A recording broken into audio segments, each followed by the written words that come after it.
Hi there, I'm Milo. Welcome to the stream this week. I'm doing something that I was sort of going to get to last time, but Firework ended up taking longer than I expected, and it was great. So, Ivan Zanotti made Firework, and he said that it was partially inspired by Cave Story. I was scrolling down on Itch, you can have like other games that you recommend, and this one caught my eye. It looked interesting by Cast Pixel, which was a Game & Watch style thing. But when I clicked onto their page, they had a game called Squiddy, which looked to me very much inspired by Daisuke Amaya's other game, apart from Cave Story, that's most well known. What's that frog one? Not that one. the squid one. It's called Ika-chan. Ika-chan, I've showed it on stream a couple of times before. It's really cute. And so this caught my eye, and I thought it would pair up perfectly with something inspired by Cave Story, to have something inspired by Ika-chan. But Firework went so long that I pushed this off to this week, and then added a whole bunch of other Squid games. So if we get to it, these are all the games I'll be playing this week. But we'll see. And Gibbon's here. I'm sure she's excited for Squid games. I will not be playing Splatoon 3, but I don't own it. But there should be plenty of Squid action here anyway. Yeah, so let's start off with this one, Squiddy, the one that first caught my eye. This is by Cast Pixel, who is... I looked it up before.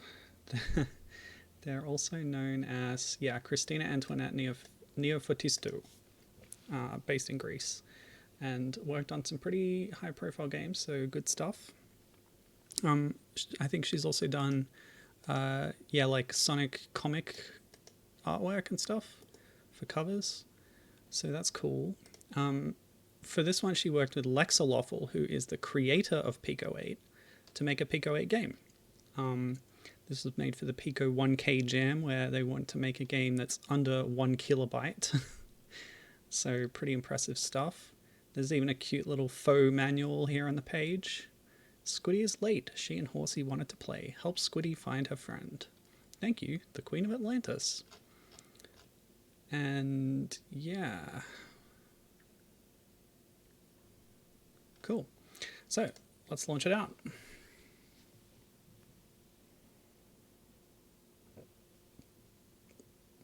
A lot of the games today are actually playable in browser, which is pretty convenient. Cool. So as soon as it loads up, we'll expand the page. That's good. That's a little smaller than I was expecting, but that's all right. Now, Pico 8 games do have native controller support. So, as you can see, if you're familiar with Ika-chan, this controls very similarly. You can turn to the left or right and press the button to sort of squish and then push upwards or in the direction you're facing. So very similar control scheme. This is the Queen of Atlantis. And we're doing an errand for her, although that's also for our benefit. Squiddy is looking for her friend Horsey. Hi Sylvie, how's it going? Good to see you. Finally, a Squid game. Yeah, when I was searching for Squid games on Itch.io, there were a lot of references or games that were like inspired by the Korean television show Squid Game. So I haven't included any of those, only ones where you play as a squid. So actual Squid games. Maybe I should have searched for Splatoon and seen if there were any Splatoon fan games, but none really fit the bill that I could see. I didn't do the most comprehensive search. The first batch of games were all based on the title Squiddy. Once I found this one, I just typed Squiddy in, and a bunch of other ones also came up using that as a simple name for a squid. But then I added more to it. Including ones that aren't about a squid called Squiddy, but this one is. So it's a little exploration game. There's scrolling but also screen flipping, which they use to have different environmental effects going on. It's Horsey! Hello, friend! Finn, the perfect ending to an undersea game. And that's it. So it's simple, but I think it's very impressive what they managed to do with only 1,017 characters. It's a game that the file is less than 1 kilobyte, so yeah, pretty cool stuff. I like it. And that's the end. So he says it's an interesting camera, and Gibbon likes the aesthetic as well. Yeah, really cute aesthetic. And yeah, the way the camera works with some tracking, but then you approach the edge of a screen and then, yeah, it's flipping. Pretty cool. All right, so that was the first game today, Squiddy. While we're here, there's a couple of other games on Cast Pixel's list that really fit things that I've done in the past, so I'll give them a really quick go. The first one was the one that first drew me here from Ivan Zanotti's page, and it's Wobble Jump, which is a Game & Watch style LCD aesthetic. And this is off-brand for the rest of the stream, but I really wanted to try these ones out. So how does this work exactly? I love this retro anime style. Oh, okay. Any key on the keyboard or click on the big red... I see. Oh my gosh. Oh, yeah, no. I messed it up. Hold on a second. So she jumps on her own, and you have to press the button when the platform is in the right place so that she lands safely. Oh, messed up. Cute stuff. Just a simple timing-based game. Like I said, this is not main focus, but these, I really want to try these. The other one here is Proto Fusion Breakout with a Twist. I've done a stream before all about various breakout games. This doesn't have sound, but that's okay. I think we can expand that one. Yep, I should have done that in the last one too. Yep. Destroy the blocks on the planet's surface. Invent the Proto Fusion ball whenever it goes critical. So Breakout with a Twist is a fun idea that always gets my attention. So the twist here is the venting thing. The ball's getting bigger and bigger. Boom! And when you vent, it makes multi-temporary balls. So that's a cool idea. And I like the kind of NES-ish style graphics here. That's actually a really clever idea on Breakout. Giving you that instant multi-ball that they're distinguished with different colors, and oh yeah, I love this. All right, I just wanted to try it. So let's move on to more Squid games. All right, Squiddy is the next one, another one called Squiddy, but this one is by Tribs. It's described, sorry, what I like to do is go to the profile of the person, because you get a little one-line slug on the very basics of the game. In this case, it says Ludum Dare 37 one room, so it's elaborated here. Well, not really elaborated, but anyway, it was. I infer that it was made for the Ludum Dare game competition, not a competition, jam? Is that a jam? Anyway, 72 hours. Physics controlled octo thing through an onslaught of obstacle and traps in order to find his 3 lost ink sacks. And this was a downloadable game for Windows, although it's also available on Mac and Linux.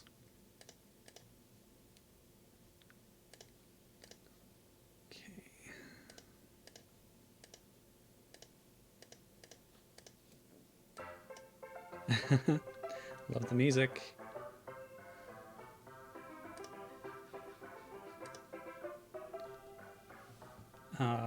So it's, yeah, just mouse controlled. Right to hold fast movement, and left click to do slower movement, but you can chain it. I like how the squid's tentacles are not directly attached to its body. It's sort of a Rayman squid. Oh, that's not something I'm picking up. So I'm looking for 3 ink sacks, but I've got one already. I lost the tentacles by sticking to the urchin. So the tentacles are also a health system. That's cute. I like it. Oh.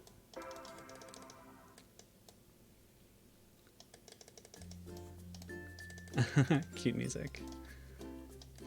Yep. Let me know at any time if the audio bounces out, because it's going to be pretty variable through all these games today. That's 2SX. I love this Squiddy. It's very cute with a pirate eye patch. Oops. Taking another hit. We're getting dangerously low on tentacle volume. Oh no. Now Squiddy will have one eye and no tentacles. You should feel bad. I could do that better. Right, so I think that meter in the bottom right is how much I can use fast movement. It runs out. Okay, those are safe. Ouch. I must have taken a really big hit before, because I lost a whole bunch of tentacles at once. Sylvie says, screen shake being the only option is good. Yeah, Sylvie makes games, by the way. It's really cool to have her here because I've played one of her games on stream before. I should play more one of these days because she makes great stuff. Very cute things with interesting ideas to them. The one I played was these out of control booty shaking kittens are ruining my Castlevania, where I played as Queen Dracula, getting new movement abilities to go through her castle and find all the kittens that were shaking their booties. It was incredibly cute and fun. And I should say as well that Gibbon is also a game developer. Although oh no! I don't know how public Gibbon's games are.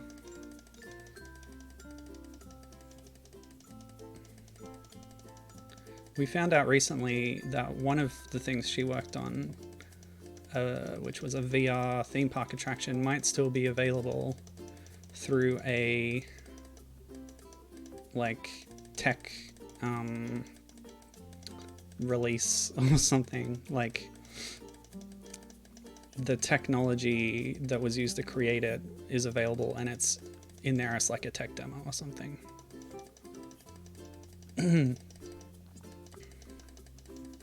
Ah! Oh, I avoided that one somehow.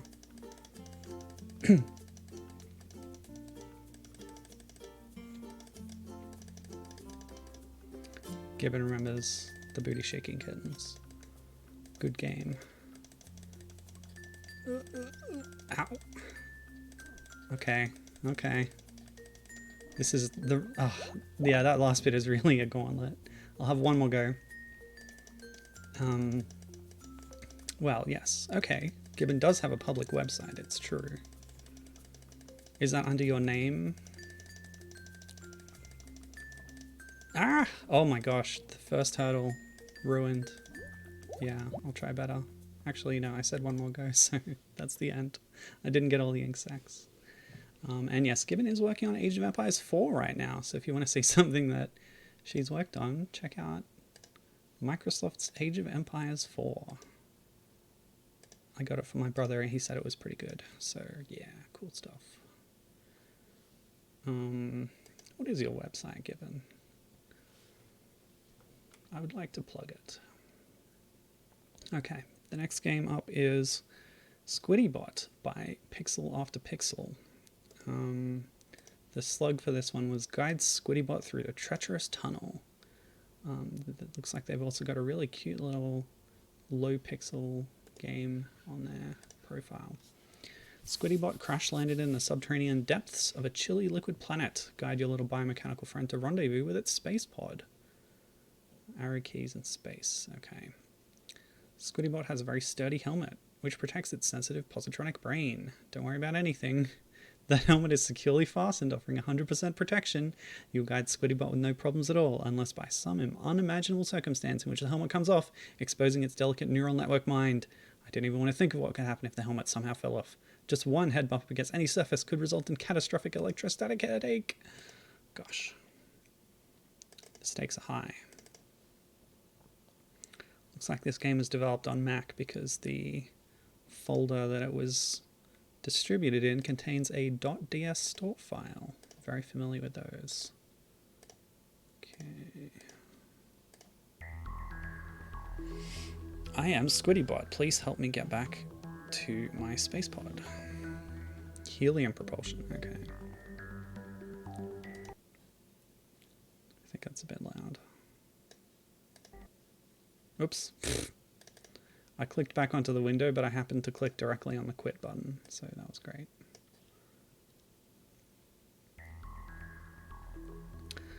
Okay. I like the obscured text here. Everything is fine. Okay, so... Whoa, boy. Okay. I've already lost partial helmet. Oh, the helmet fell off.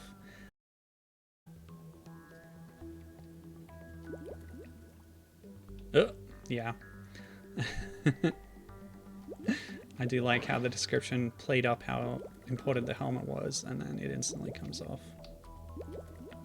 Oh, it's really easy to accidentally boost too far, which is kind of the point. Ugh. Always hit the first obstacle. It's that sensitive cranium we need to worry about. Oh, did I drop out?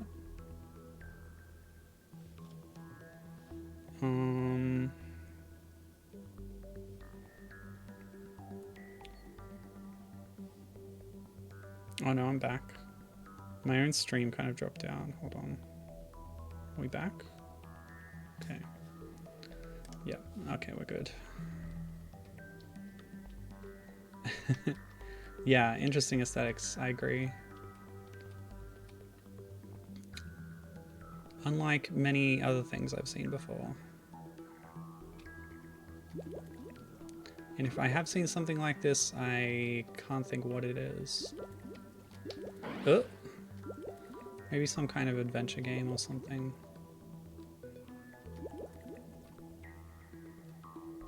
So you gotta be really careful and use your tentacles to protect your head if you can.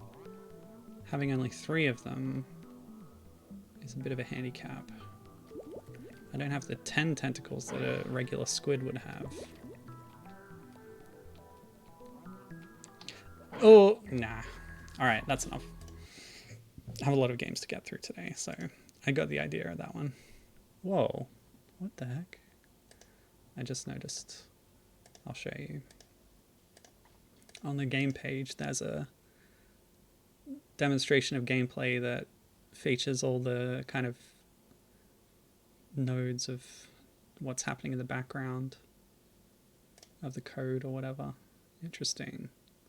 I don't recognize the program, but yeah. It's kind of what's happening while you're playing. Cool stuff.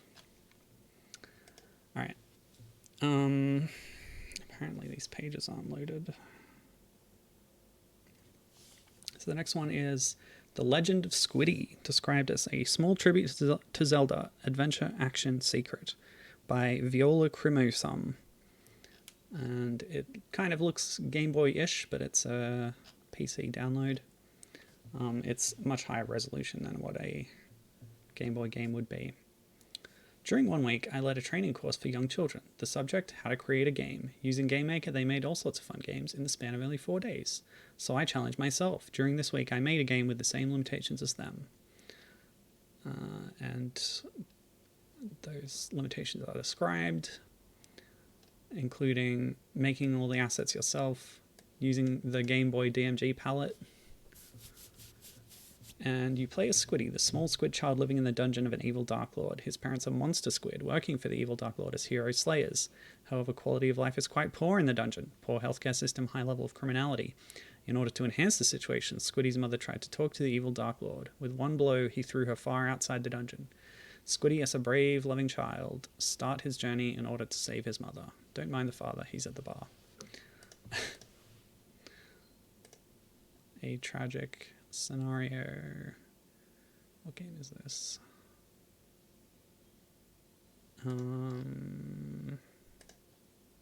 This one. You gotta find the right file. Nope. Capture this window, please. There we go. ZQSD. Wait, what? ZQSD? Oh, this must be a different layout. What country is this from? The way the keys are arranged looks like WASD, but yeah, I don't know. Press space to play. Oh, that's the AZERTY keyboard, according to Sylvie. That's cool. I wonder if it matches up. Yep, it is ZQSD, even on a QWERTY keyboard, so I'm using the wrong keyboard for this. Oh my gosh. It's messing with my mind. So S is down, D is right, Z is up, and Q is left. So S and D match what I'm used to, but the other two are kind of flipped and reversed, which makes it pretty tricky. It's an unintentional level of difficulty added on top here, which is pretty interesting. So I'm apparently a squid, although I kind of just look like a square, if you ask me.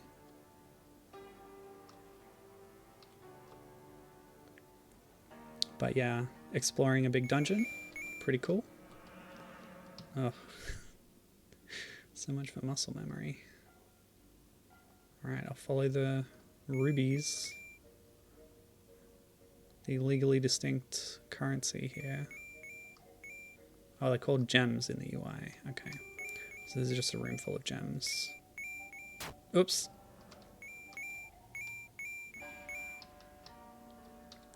Oh man, the slimes. They are ganging up. What are they? Gels or Zols? It's been a while since I read the Hyrule Fantasy manual. Let's go the safer way first. Yeah, I do like restricting it to the Game Boy palette. That's cute, but I don't know. It's not. Oh, it trapped me. It's not the most objectively, aesthetically beautiful color scheme, I'll say. But you do see it a lot for obvious reasons. Game over in the Zelda font. You failed. I got 91 gems and I did not find my mother. Too bad. Sorry, Squiddy. I think the squid factor was pretty low in that game anyway. The squid factor is my made up judgment on how squiddish it is. I've talked about this before. Like when I played cat games, I was like, how much of a cat-based, you know, mechanics of player control are there? I didn't word that very well, but anyway. Up next we've got Squiddish Skirmish, although Lobster Patrol also made Squid Simulator, which is a game I'm not covering today. So check that out if you're interested. But this one has one controller and 2 players, which seems pretty interesting. Made for Toe Jam 12 in 30 hours over 3 days. I love these Game Jam games. Made under constraints, but they always end up pretty interesting. Because there's like a single clear idea to them, or a few smaller ideas that they focus on capturing. Oh, what? See, this is why I should test. I ran out of time to test this one, I guess. I definitely downloaded it. Content. Maybe it's in one of these other folders. Nope.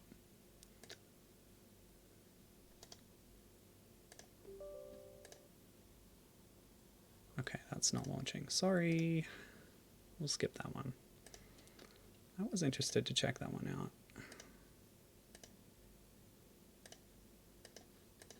One controller, 2 players. You could choose to be the squid or the person building the raft. Or you can be 2 people competing against each other using the one controller. Cute idea. Oh well, never mind. Given said they look like Zols in the Zelda-inspired game. Yeah. The Zols are the ones that split into Gels, is that right? I don't remember. Okay.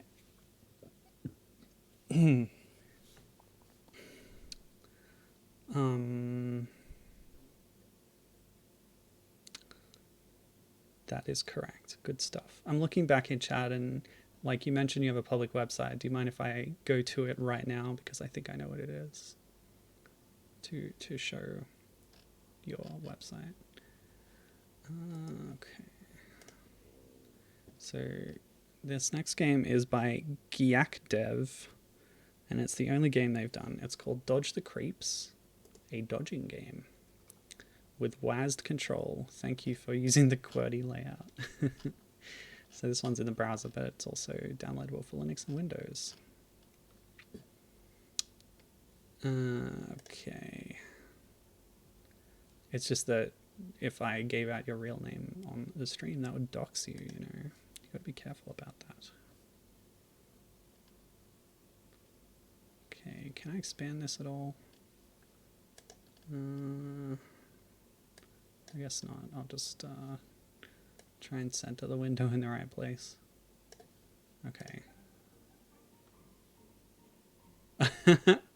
Oh, I did not realize this. Sylvie as a indie game dev, says Dodge the Creeps is the default Godot tutorial, and says, I wonder if they modified it. Well, they've apparently modified it to not accept my control. There it goes. I just had to click on the window properly. So I did like the minimalist art style here, where the squid is represented as just a ball with 2 tentacles, and with that nice big eye in the middle, making it look cute. And the other critters similarly, but with an evil looking eye.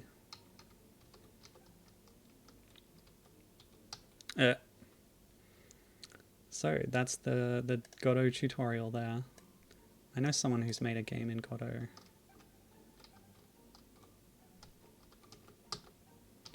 It's one of the many platforms available for indie creators to make little games like this.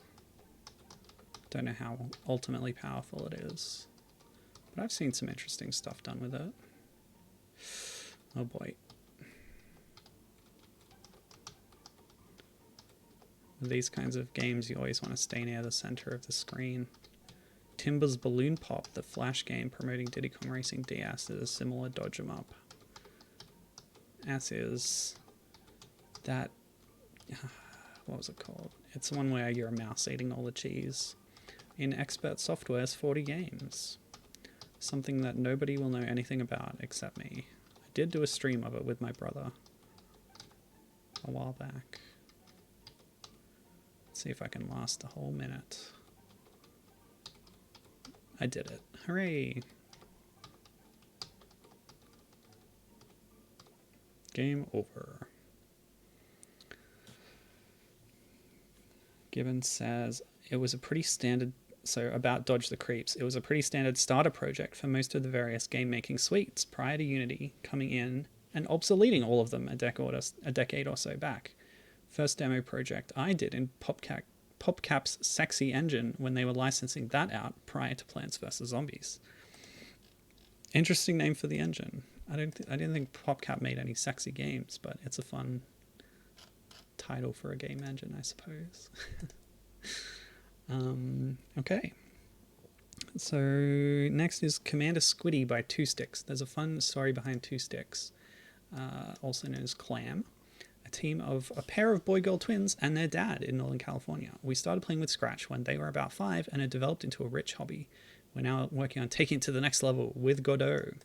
So yes, people are still using it. So they've done a lot of games under these conditions, and they all look pretty cute. So go check those out. Including a few fish-based ones, but this is the squid-based one that I was interested in. Commander McSquiddy, get out of bed. The time for rest is past. If eels reach our food, we'll all be dead, and you will be dead last. The slug for this one was train your squid army before the attack of the eels. Ooh, stereo sound. You need 6 to do a respectable job. And it was made for TriJam. 124, the 3-hour game jam. Good lord, that's a short time. The theme for that was Dead Last. So let's see what they did with that.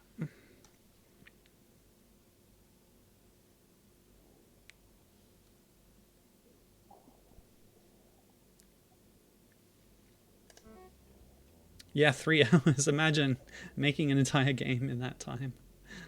Commander McSquiddy, get out of bed. The time for us. Oh yeah, we read that bit. Train your squid army by showing them as many different paths to the food as possible. They will defend by imitating your moves, but in reverse. Avoid clams. Okay.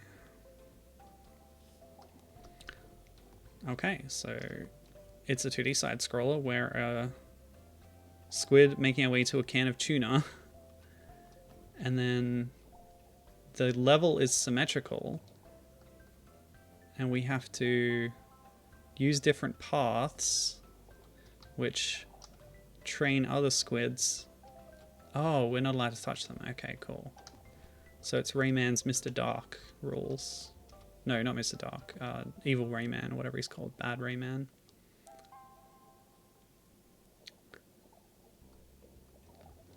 So I have to do this 6 times without overlapping any of the shadows that I've already left behind. So if I go back through a little bit quicker, we'll make it.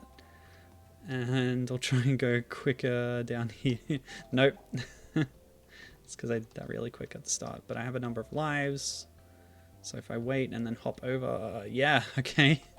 That's 6 trained. That was the target.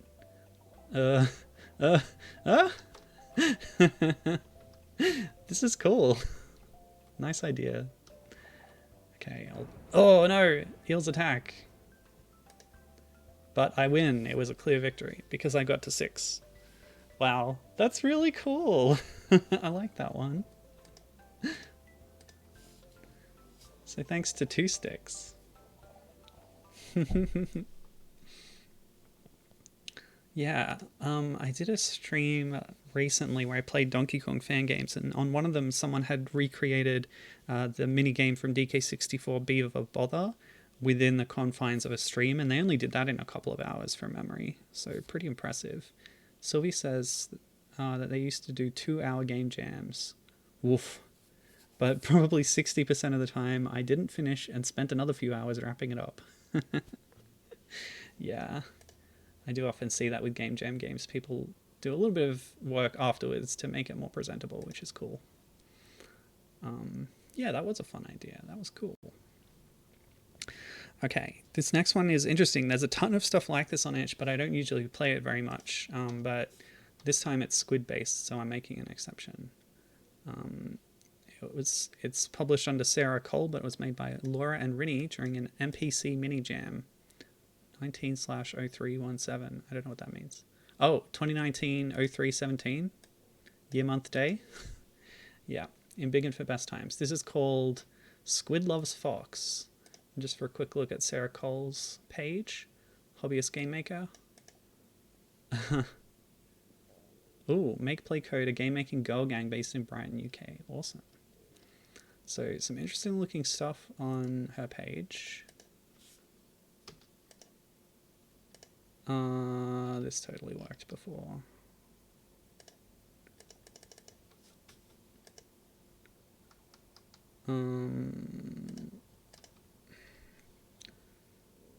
How do you do the more powerful refresh? Why isn't this working? Alright, I'm gonna try Firefox. I normally use Chrome because it's... when I first had this PC, Firefox was incredibly slow for some reason, and Firefox was much faster.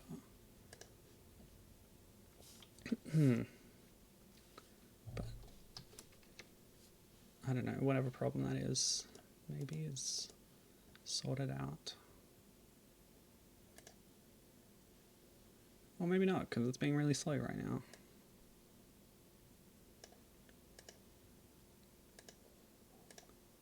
Hopefully this works better.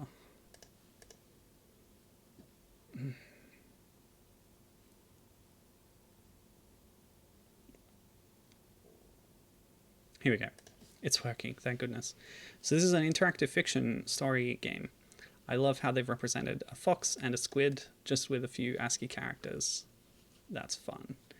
So with this kind of game, I don't know if this is using the Twine engine or what, but the interactables are a different color, and so you go through a little story by clicking on them.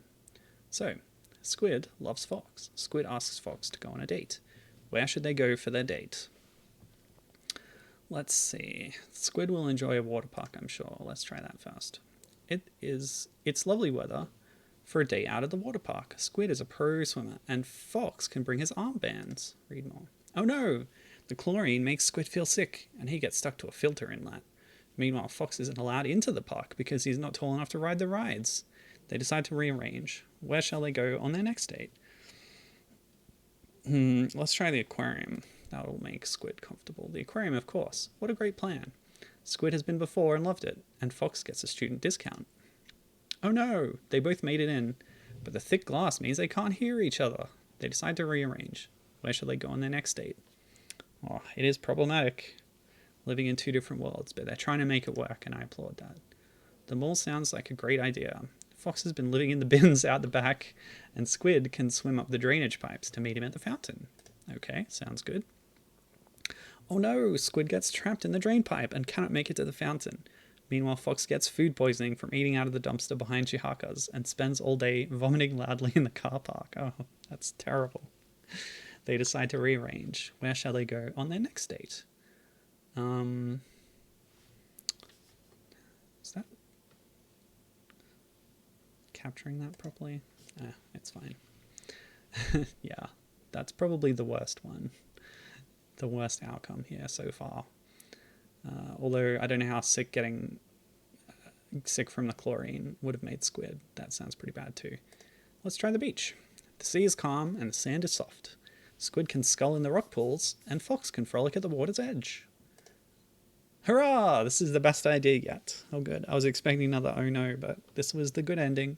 Fox and Squid have a lovely picnic by the rock pool. Fox makes a sand castle, and Squid fills in the moat. They have a super lovely day. Squid loves Fox. Fox loves Squid. The end. Lovely. How nice. Wow. Happy ending for Squid and Fox, and a happy ending for Mozilla's Firefox, or is it Mozilla? That was very cute. Oh, and the slug for that one was a charming tale of love overcoming all obstacles. Up next, we've got The Untitled Squid Game. There's a subtitle in this one as well if I go to Jeffrey Lee's page. Sometimes if they've only got one game and they haven't set up a page, there's no link there, but you can go into the more information and find the author. So the full title is The Untitled Squid Game GGJ 2022 Pittsburgh, which is some kind of game jam event, I expect, but it's not listed specifically. Alright, so Jeffrey Liu's Untitled Squid Game. Mouse and keyboard in browser. Looked like an interesting art style from the preview image. This is using the later Unity plugin. One of the games I tried that I checked out when preparing for this used the old Unity web player, which has been deprecated, so it didn't work anymore, and that was sad. So some games, some art is going away because of technology being made redundant, and that is sad. That's been the case for a long time in the games world. I guess I'll do the tutorial. Use mouse cursor to aim, hit spacebar to jet. Long press to use the charged jet. If you run out of ink, you won't be able to move, but you can replenish it. Press F to turn yourself into the iron octopus and throw yourself onto the enemy. Wow. And you can loot ink from the bodies. Drink their blood. Now escape from the lab. Wow. Cool. I love this cute painted art. Very simple, but fun. Alright, here we are.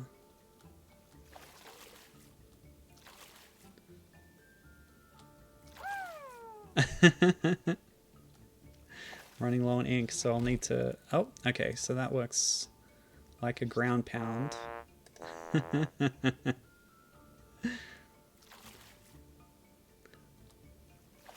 Oh, I see. The art is all very inky.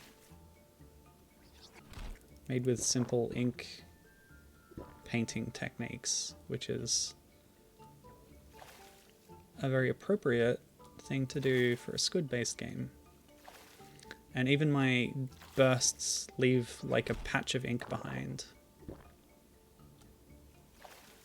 So my ink meter will drain as I charge, showing you how much is going to be used.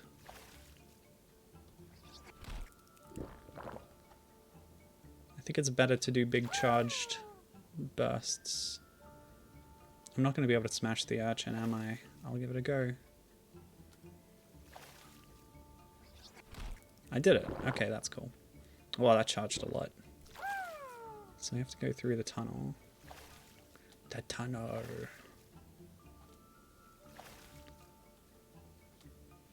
Getting very low.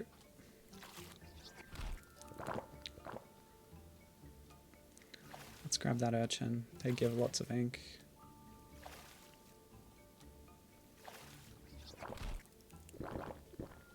Oh no, I didn't get as much. I must escape the lab. Uh-oh. I've run out of ink. That's the end of the game.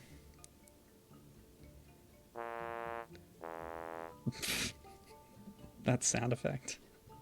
I love the idea of this, and it looks really cool too. Yeah, good stuff. Pressing quit does nothing, apparently. That was the Untitled Squid Game. I liked that one. And I liked the cutscene at the start.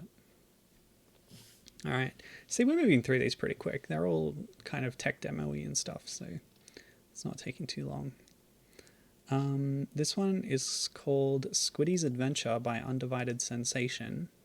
Side-scrolling 2D squid movement. That looks interesting, but that's for another time. So, what is it? Yeah, okay. Submission for the Global Game Jam 2022. The theme was duality, and we chose to make a game about an adventurous squid. This game is about a squid's lonely journey towards the unknown. So the duality is between the life in water and on land. So yeah, that's interesting. You get that in some games about being in the water, like Aquaria. You're able to go on land, but it's not great. Similar with Echo the Dolphin.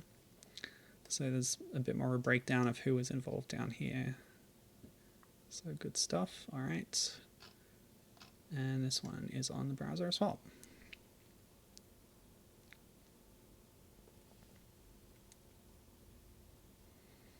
Anything Echo-like, it's fine by me. Another Unity WebGL game.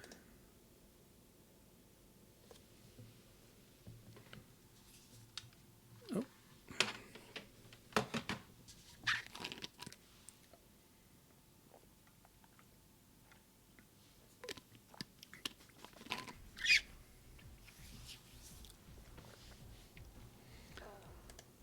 Oh. That's fine.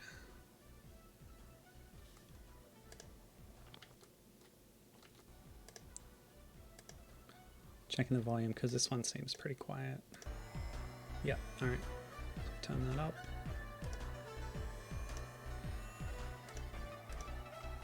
Alright, how do we... Whoa! Oh, great. Oh no. Whoa! This is incredible. Okay. Yeah, so it's very Echo-like with the jumping to get around, jumping over land obstacles. There's another one that I enjoyed that had similar mechanics called Laser Dolphin.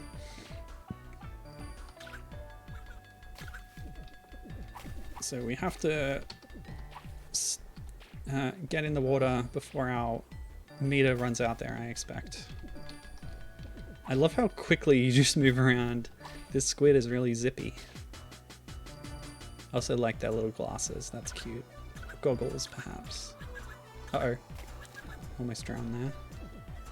I guess it is drowning if you're a sea creature on land, right?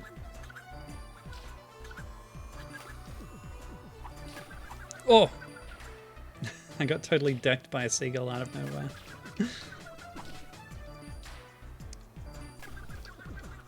Okay, I've got to be a bit more careful with this. Okay. Not too careful. Ah! There are checkpoints, but not all the time. Yeah. Sylvie says, hyperspeed echo. So we'll stay in the water here to avoid those seagulls. I like leaping out of the water. I think that's a cool mechanic that feels good to do. But it's safer to stay in the water. Oh, you can sort of double jump.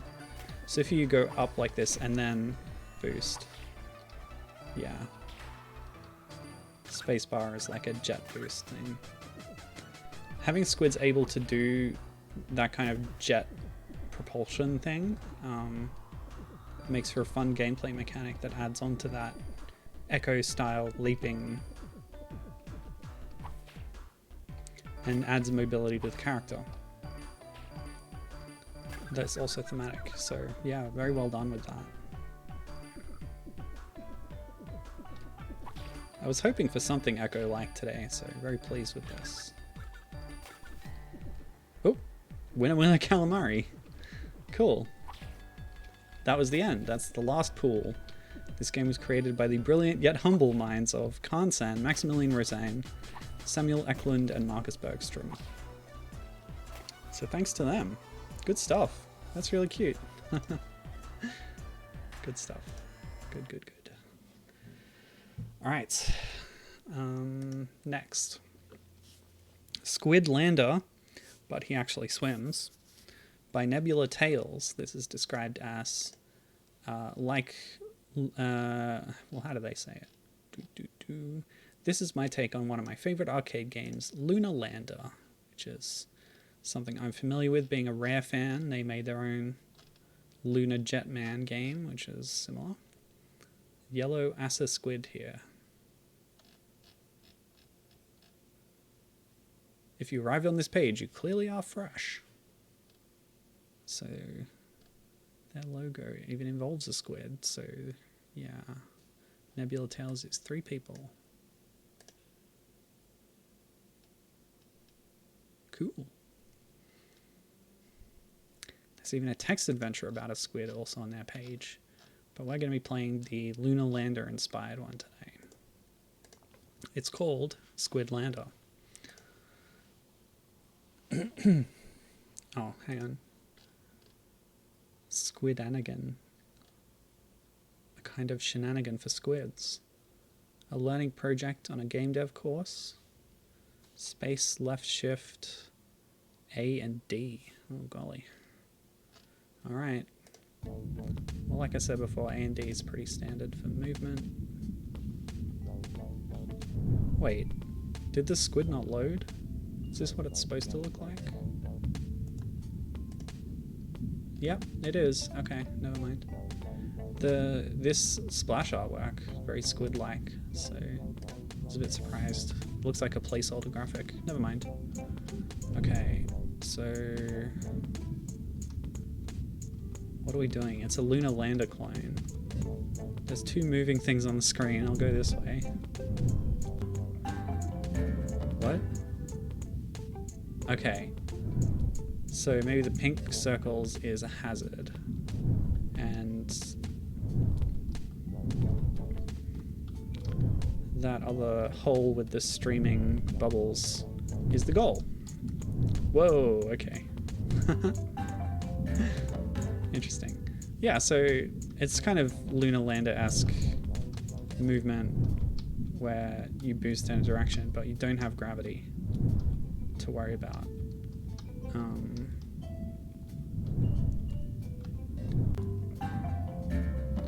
Are there only 2 levels? Perhaps. So more a proof of concept, maybe.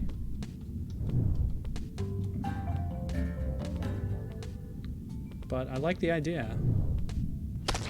I had to see what happened. Alright, that's cool. Nice music too. It's still playing. Yeah, so they intend to add squid graphics for the player. Yeah, I should have read that. Oh, what's all this? There's so many extra levels here.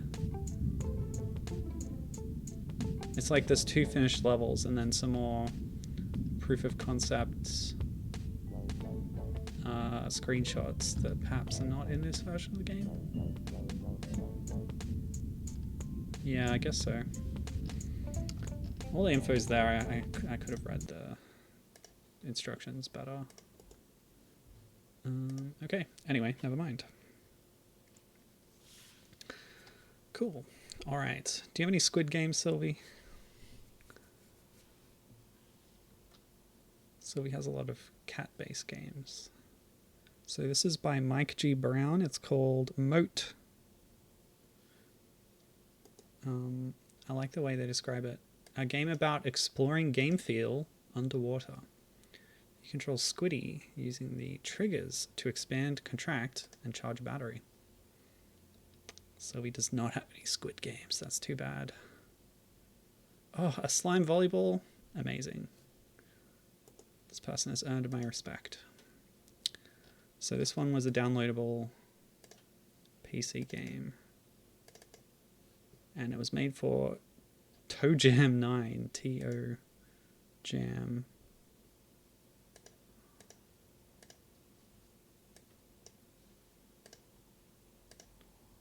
Capture the window. Okay.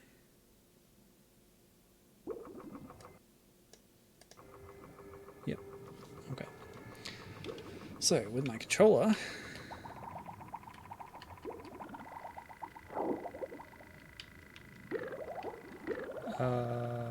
whoa.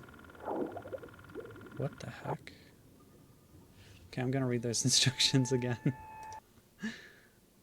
Use the triggers to expand / contract. I think either one does the same function.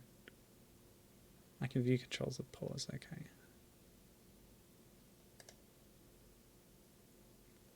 So the tags on this one include goats and squid. So I think the idea is I'm playing as a robot that is slightly squid-like.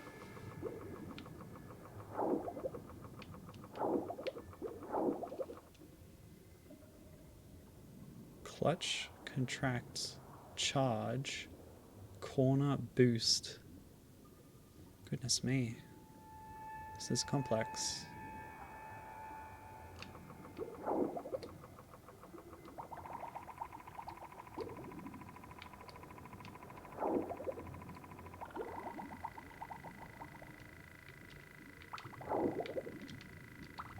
Right, so you turn quicker if you're pressing, what is that, B? And then A is boost. Clutch, contract, and then charge by doing both. This is really tricky, but interesting.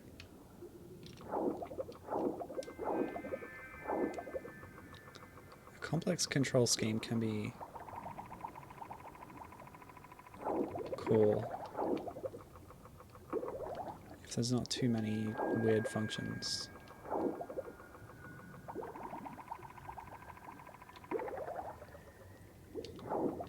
I don't know how to get into attack mode. Also, I don't know what my goal is.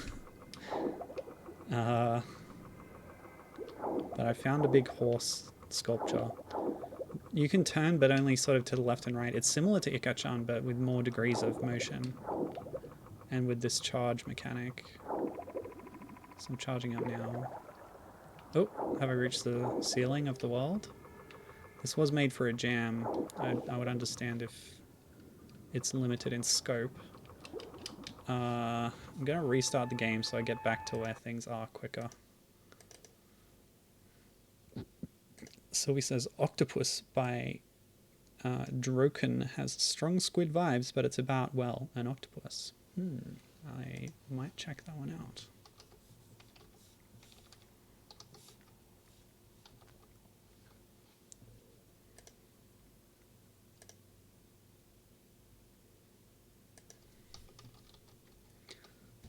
That'll be my one exception to include an octopus game. Oh, these look interesting.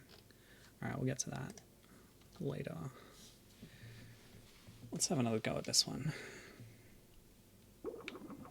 So there's these like propellery things that attack you.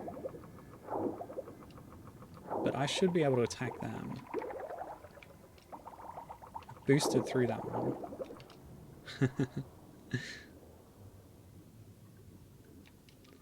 I like the aesthetic here. It kind of reminds me a little bit of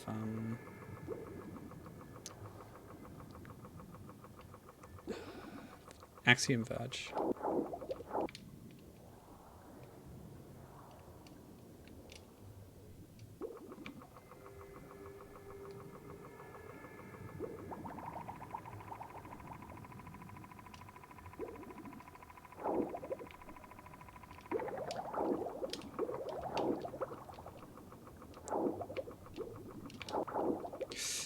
I've run out of charge! Yeah, you can turn faster by pressing B and then, yeah.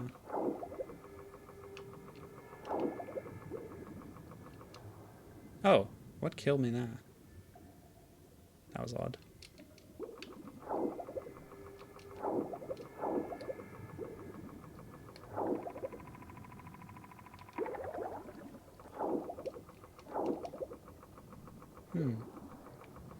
So the goat tag is because of the goat statues.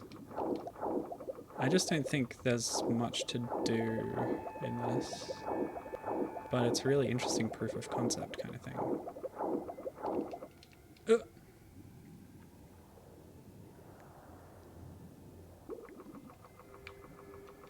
A nice look. Alright, cool. Let's move on.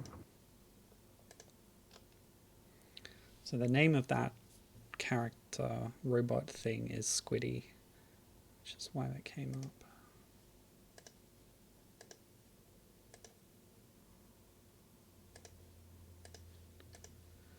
Right, the next game is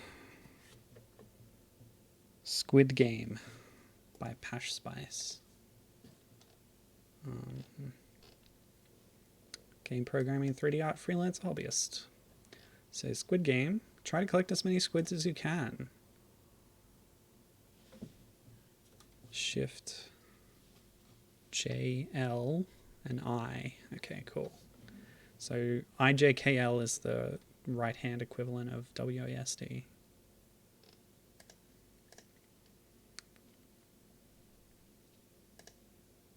Another Unity game, nice.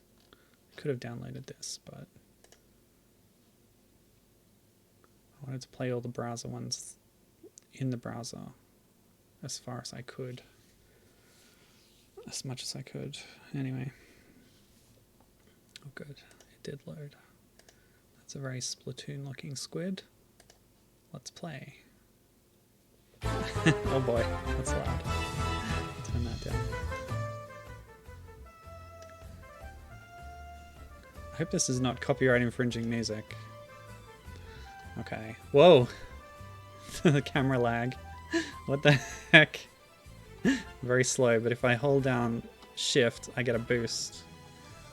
And bump into boxes to break them. Oh boy. The camera movement is incredibly quick. So yeah, you can move around. Oh, I do pick up speed gradually and accelerate.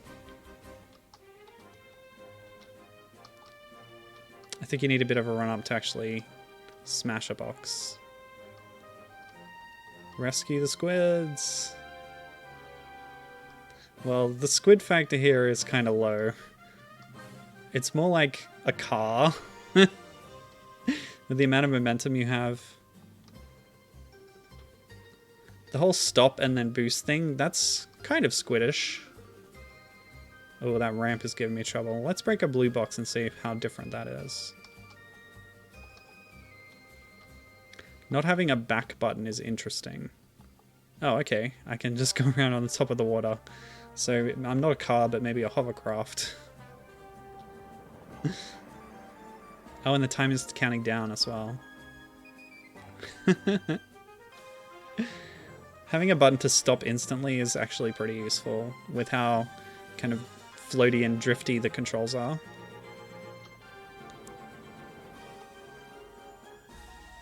But if you stop on a slope, you pretty much... Oh, okay. I was going to say you just instantly fall down the slope because that's what happened to me before, but not the case on this slope for whatever reason.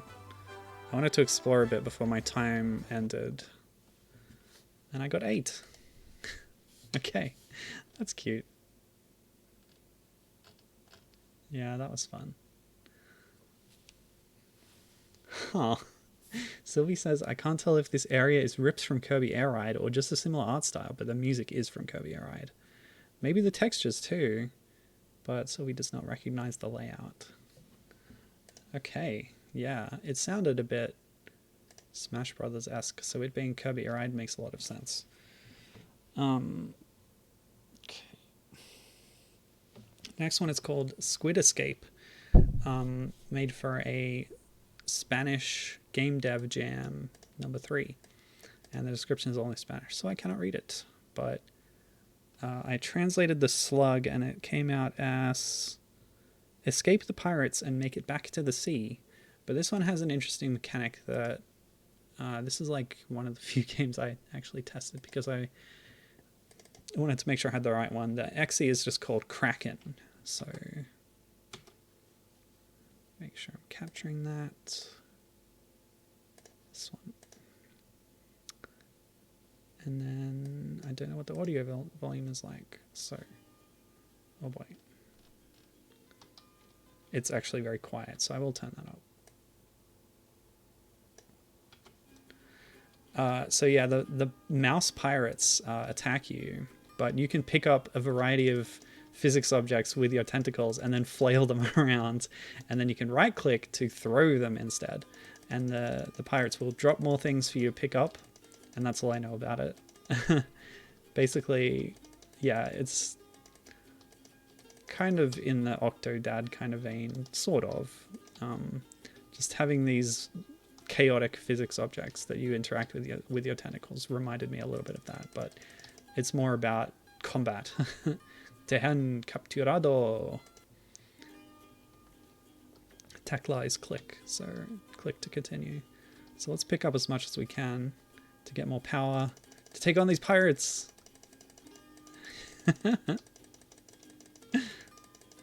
I've taken a hit so far. Oh, Pepe the Frog, really? Come on. Don't think you're supposed to use that anymore. That's really cute. Ah! These guys are really tough. Boom! There we go. I think they might take a hit or two to take out. Oh, the window capture didn't work. Sorry. I'll do this one instead. And see if that works, otherwise I'll just capture the display. Sorry about that. Nope, that's not working. Also, the volume is really quiet. Oh, it is working now. Okay, cool. Just confirm that. Yeah, looks good. Oh, rubber chicken. Okay, so this is what I was describing earlier. There are mouse pirates, and you pick up all various things around and then fling them to attack. Or left click to flail. And your held objects help you to attack. Yeah, sorry about that glitch back there. Oh, on guard, the swordfish. I escaped. Oh, another level. Lovely. Oh, we got some blunderbusses. Can we shoot with them? No, we just throw them around. But we have another rubber chicken up here and some cannonballs ought to help. That guy was just holding a hat in his hand. I like how they have a ring on their tail, the pirates. That's cute. Shotgun, oh my gosh. Too bad the squid doesn't know how to use it. I'm taking over this ship. I'm going to steer us somewhere else. Nope, I can't do that. How do I escape? Aha, here we go. We walk the plank. So long, suckers.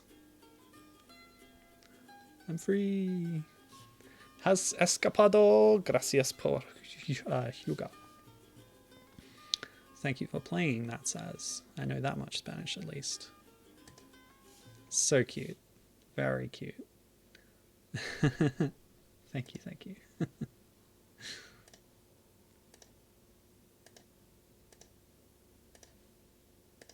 So that was Squid Escape. By Typhon, by the way. I didn't go into that, but they've also made Fish and Chips and Supersonic Squirrel Basketball are both very tantalizing titles there. Yeah. Alright, so next one. I was worried with so many games, but we're getting through them pretty quick because they don't take too long to play. Sir Squidalot's Grand Montreal Crusade is the next one by Techno Beanie. I play games, I make games, I have the best job in the world. Techno Beanie.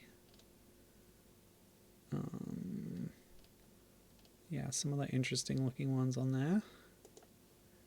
But as for this one, it's described as an Apple Eater Squid Knight's Adventure. Available for PC and Mac. You are Sir Squidalot, an adventurous knight with morphing powers, and you're in a hazardous mission to access the Montreal Metro. Game jam made for DTGMA-I, which is a jam I've not heard of, but that's not surprising. There are a lot of jams out there.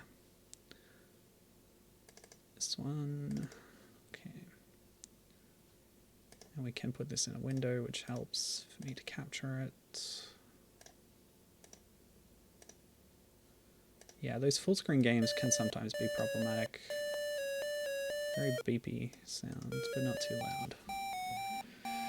Yeah, hopefully you can hear things okay. Alright, yes, controls tell me. Left, right, up, down, space. Left, right, up, down, space, and mouse click?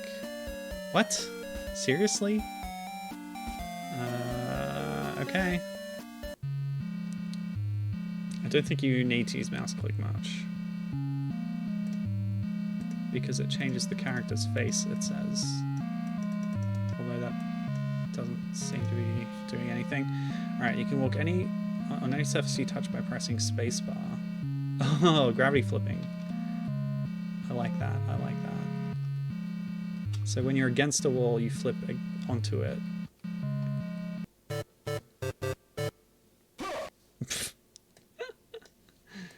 Cool. Can we make it to the Montreal Metro? Sometimes it's helpful to let body parts go. I do want the apples though. Oh, the apples make you bigger. Right. I get it.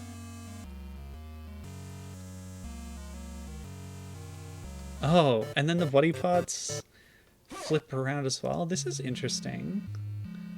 Haven't quite got my head around how it works yet. Mouse click on body parts to switch your face position, so that's what I meant.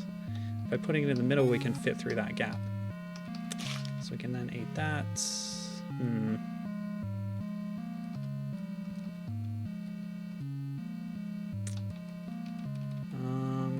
What happens if... Okay, because I'm too wide, I can go over one gaps. Yeah. Okay.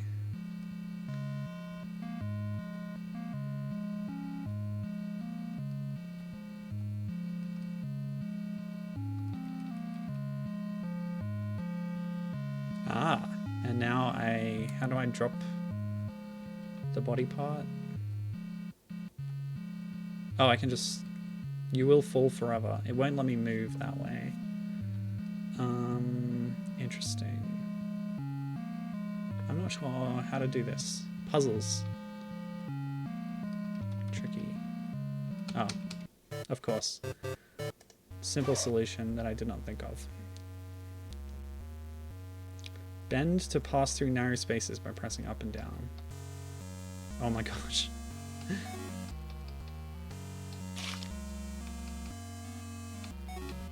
Fascinating. This reminds me of a game that I can't think of right now. Oh. I see. Okay.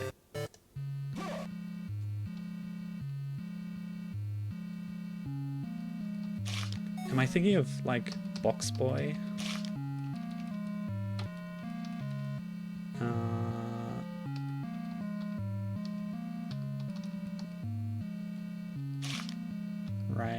Right.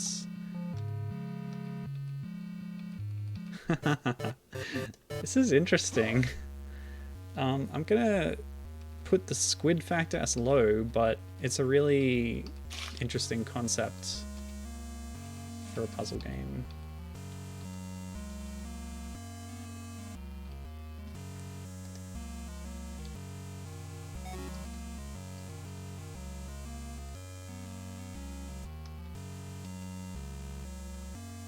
Oh, I messed up. I probably had to bend to get in there, actually. What's the restart button? R, of course it is.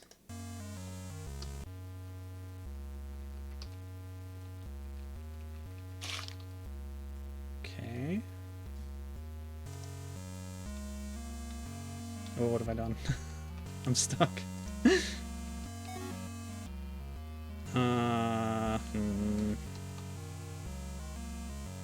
I've done this again.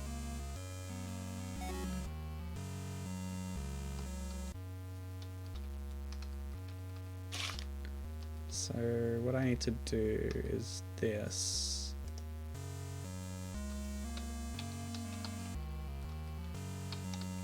I messed up again. Alright, I'm gonna stop that one there. Interesting stuff though. Don't know how much there is to it. But yeah, I found that pretty fascinating. I did not make it to the Montreal Metro, sadly.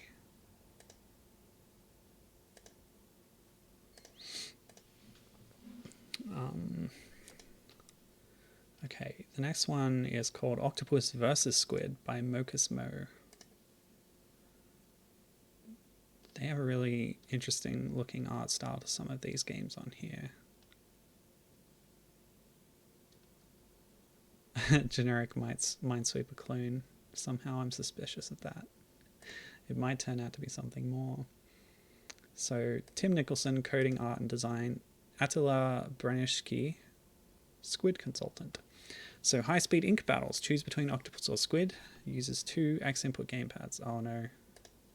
What have I done? I've only got one. Oh well. Let's see if we get anything out of this at all with only one control pad.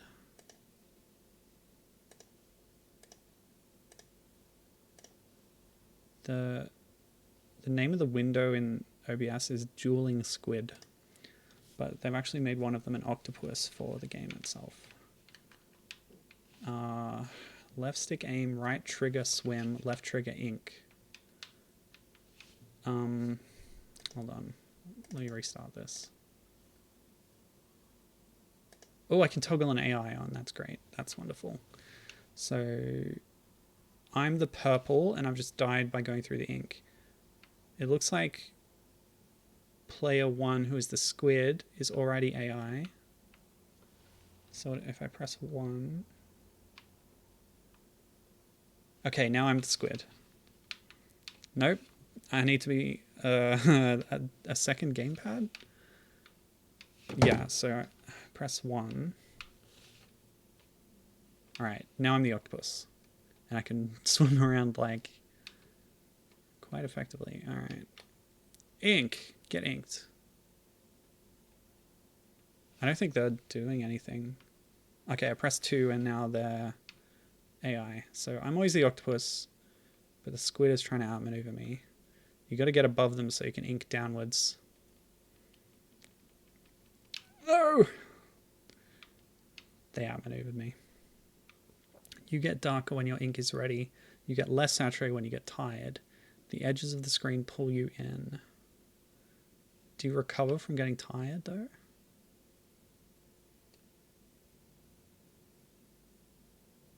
Because that squid is really putting some ink out. Do I get a chance to recover at all? Okay, I pressed a button and it restarted. Pufferfish. I love how chaotic this is. Especially with the little physics simulation of the tentacles flailing around. That's really cute. I'm ready to ink. Just wait a bit. Oh! No, they got me. I love this. No!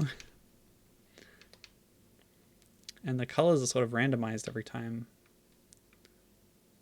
Damn, they're good. Okay, here we go. No, no! The AI is too smart. Too smart for me.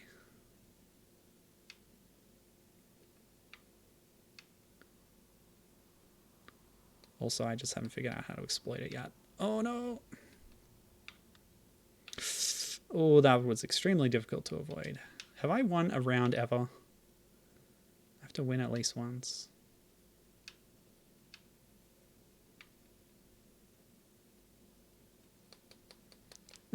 I did it. I inked too early.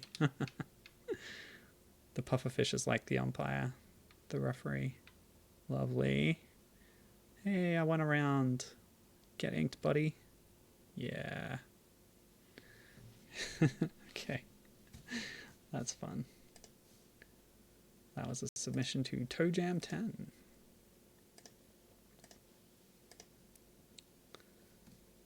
Okay, next up, another Pico 8 game. We're back here. But this one is by Ahmed Khalifa, aka Amados. Amados, a lecturer at University of Malta. Amazing. And a game developer designer. That's pretty cool. A Maltese person. A lot of cool games here on their record. Oh, what's the one I saw before? Not sure. But yeah, interesting stuff in there. Gibbon says she should poke around the Pico 8 more. Yeah, it's apparently pretty approachable, accessible. So this was for the 7DBL Jam. 7-day brogue-like or broth-like. Now I'm curious. Create a game in the style of Michael Broth, a pixel wizard whose highly compressed designs are cherished for their elegance, depth, and enigmatic oddness. Okay. What the heck? This is quite the rabbit hole.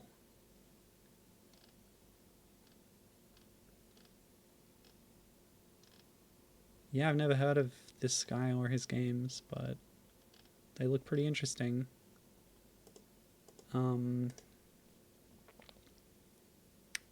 But as for today's subject, Squid-based, which reminds me of the Italian entry to this year's Eurovision, Brividi, which was a beautiful song. I highly recommend that. Oh, can I not full screen this one? Never mind. We've got window mode. Squid-based. What I can do is shrink this a little bit. Okay. Oh, God.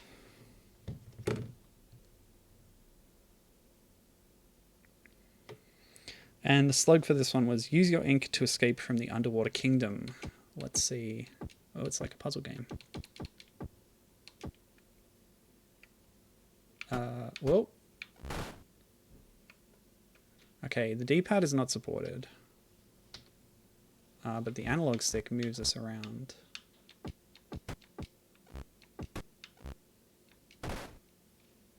If I'm understanding how this is supposed to work, right?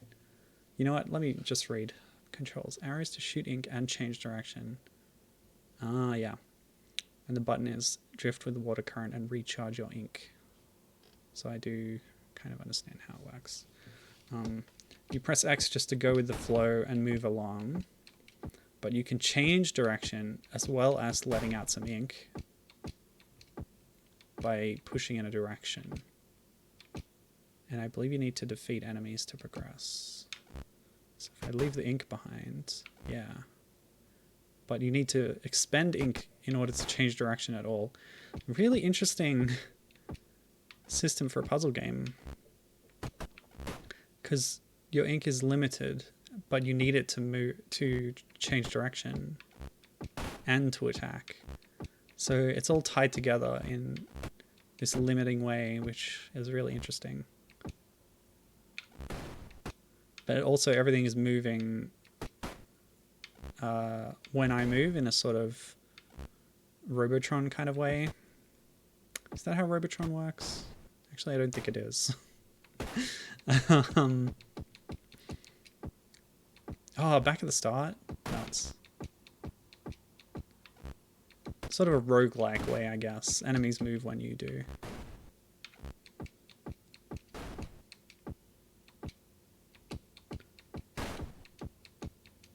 Yeah, you can coast through that room. Ah. If you bash into a wall, you do get hurt. But you recover a little bit going into a new room. Gonna run out of ink here. So I'm like trading health for ink.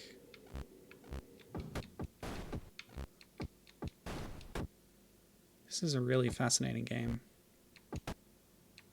And since the idea was mimicking this guy's use of pixels to make something detailed with a limited space, I think it's done a good job with that too. Okay. Ah, I wasted an ink there, which means I'm going to bash into this wall. I had no choice.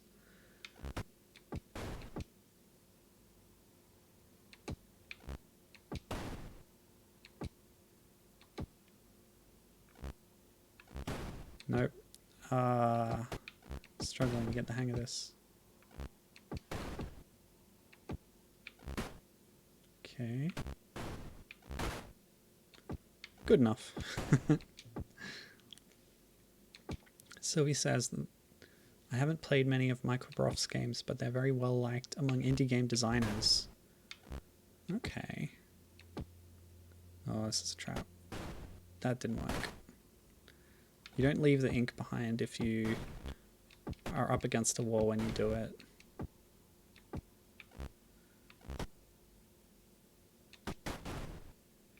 But you do get a full ink refill when you defeat an enemy.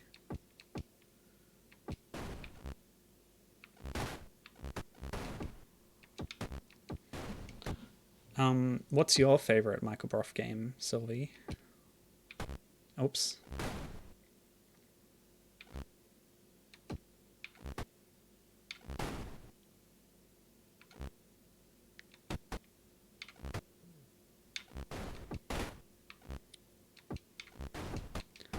This is so interesting. But it requires concentration. That was a mistake.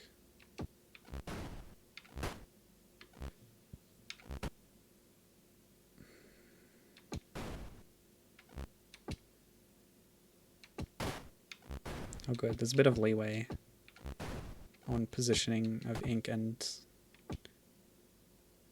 baddie creature. What have I done? That. No. Messed up, messed up. No, that doesn't leave ink behind.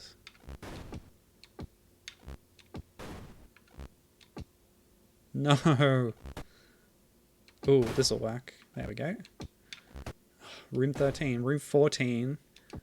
Nearly dead. Sylvie hasn't actually played any of the ones that the Broth-like term is based on. But they really like Crypt, which is a puzzle game with a very interesting mid-game twist. I think I've heard of that. Unless I'm just getting the name confused. Ugh. Very close to death now.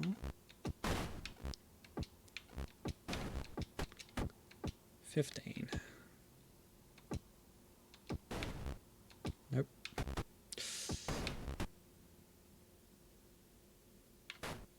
Oh.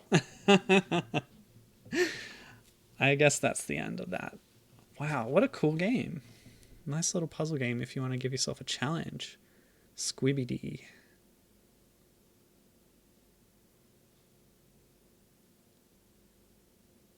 Yeah.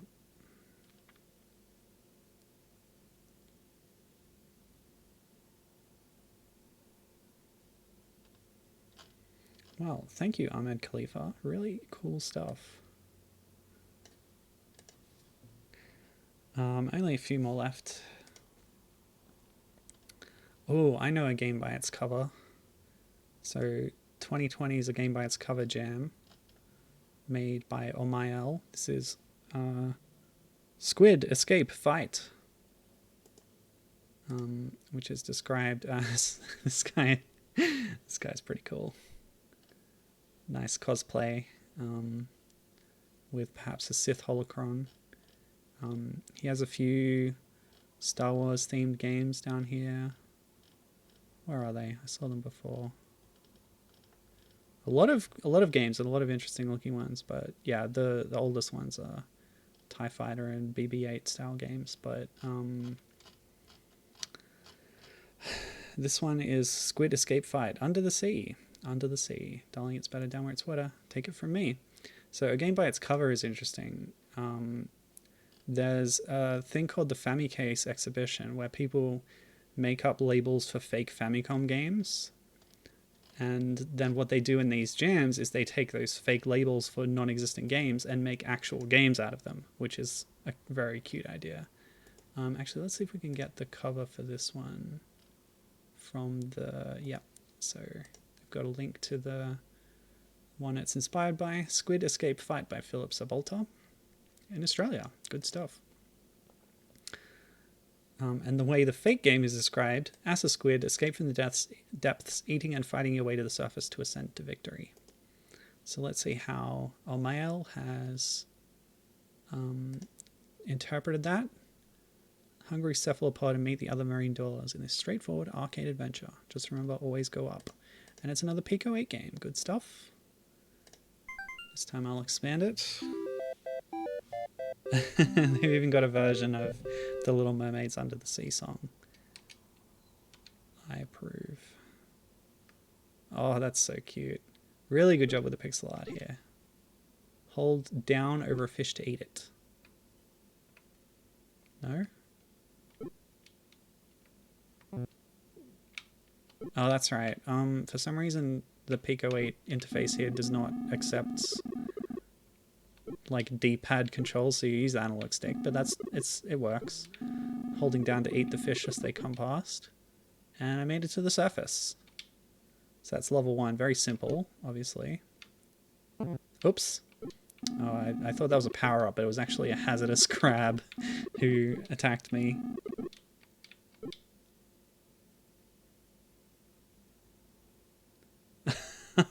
Sylvie's also describing another game that I think was made by Michael Broff. Sylvie said, I really like Vespa 5, which is a game where you can take one step per real-time day. That is incredible. What a concept. Feed to gain more ink. Okay, I haven't described what ink does yet. I guess ink is your health.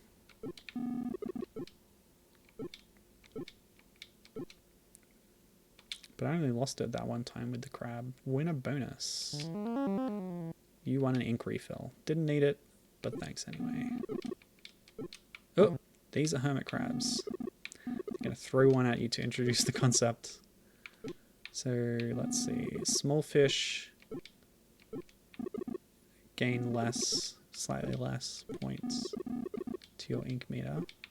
But they do add to your point total in the middle there for the arcade action. So, there's text up the top that I'm kind of missing as it goes past. As these crabs grow, there was something about an ink attack, but I don't know how to do it. They need to find better shells. Is this ocean facts? I love that. Hermit crabs are fierce fighters. Yellowfish, also worth less than a redfish. They kill to get a new shell. Look out for that in the upcoming Dark Souls-like game, Another Crab's Treasure. They are an angry lot. Was that describing the pufferfish? Try to avoid them. I will. Can I eat one while it's not puffed? Oh! Not with that attitude. Yeah, you can, and it's worth more.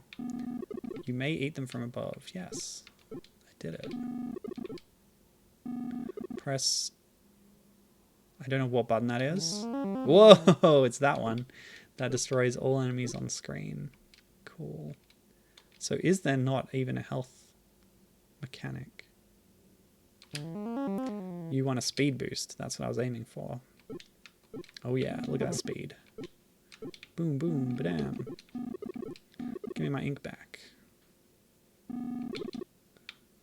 Yeah, there's a lot of marine facts going on up the top of the screen. I've been missing quite a lot of them. But that's alright. If you want some more fish facts, check them out there. Watch out on your left. Oh! I ignored the warning. Foolish. Whoa! Eel. A moray eel.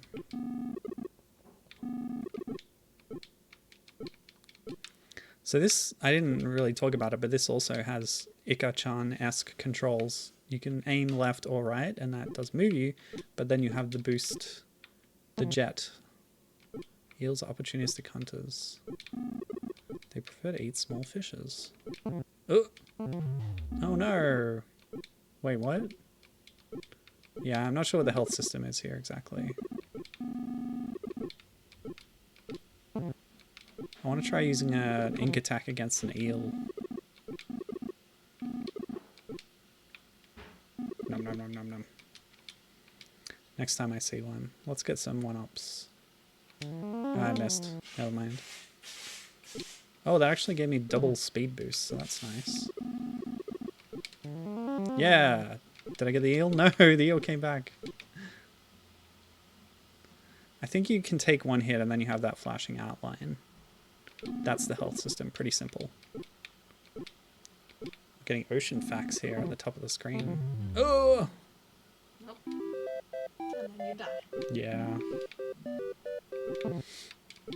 So boring. When the eel hits your eye, Like a big pizza pie. that's a moray. These levels are getting bigger. It also has a rendition of The Little Mermaids Under the Sea, which I'm sure they cleared legally with the Disney lawyers. Oh, you can boost downwards. Okay. That's unusual for Squid games. No.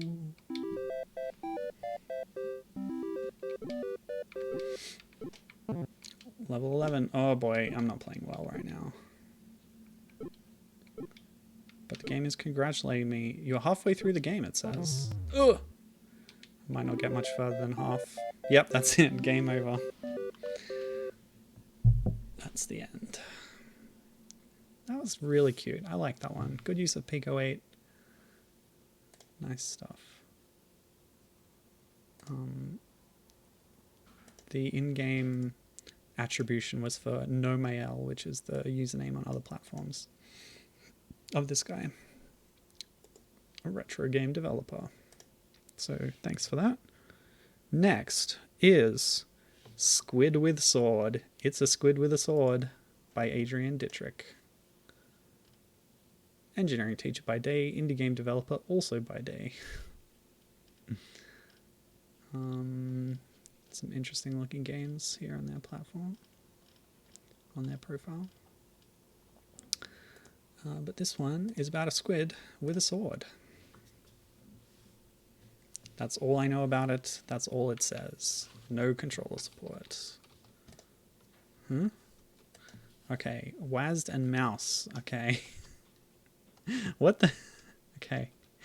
You hold out... Oh, the flashing orange at the bottom is not great.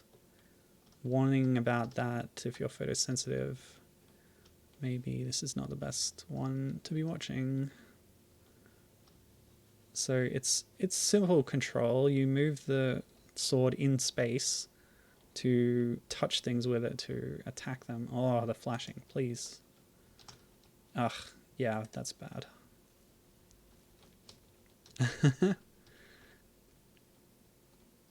The level is spelling out a word here. The. Ugh! This one's tough. But you can bounce off these by hitting them with the sword. Okay, I can use space to jump as well. Okay, the end. Oh, so this is the last level. And it tells me that by spelling it out in blocks in the level. That's cute. Squid with a sword. Squid factor is low on this one, but novelty factor is pretty good. So that's the end. Okay, you can look back if you are photosensitive. We are past that one now. The last one I had planned here, and then we'll do Sylvie's suggestion afterwards. Re-Squid by Radamente. Oh, that's cute. Good stuff here. This one's described as an alternative pacifistic shoot them up with a global worldwide saving score. Come and help save the squids. I think I will. You are a little Dumbo octopus trying to save squid friends from the giant bad kraken. Shoot bubbles to capture the friends. Okay. Oh, it's a Nobby Nobby Boy game because you don't have a leaderboard that ranks players. Instead, every session you play, you add your personal saving score to a global worldwide score, counting all the squids saved around the planet. I love that, like, social kind of contribution type thing. Alright, so let's get this one up. It's probably not re-squid, but res-squid, like rescue squid, portmanteau. Yes, allow access, because I need to contribute to that leaderboard. And I need to make sure I'm capturing the window. This one goes to full screen, so I'll try the full screen capture, which is this one. Looks like it's working. Whoa, what the? Okay. Excuse me? I think I need to review the controls.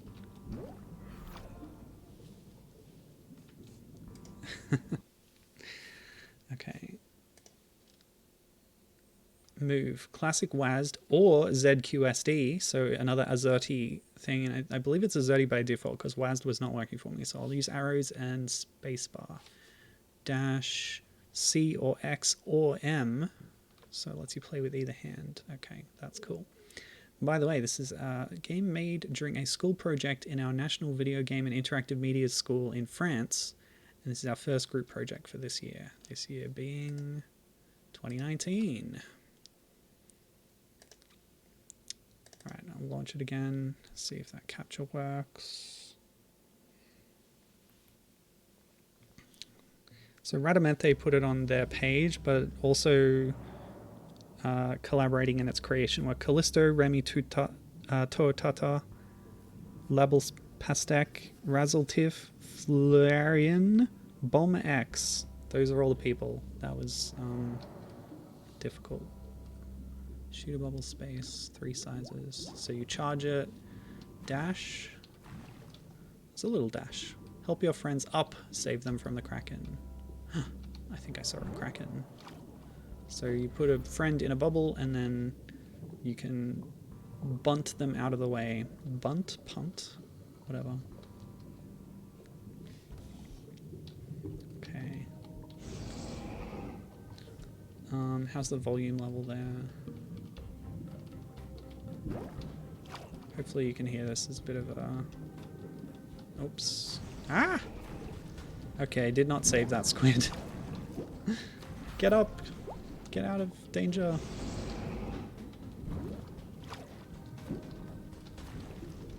Yeah.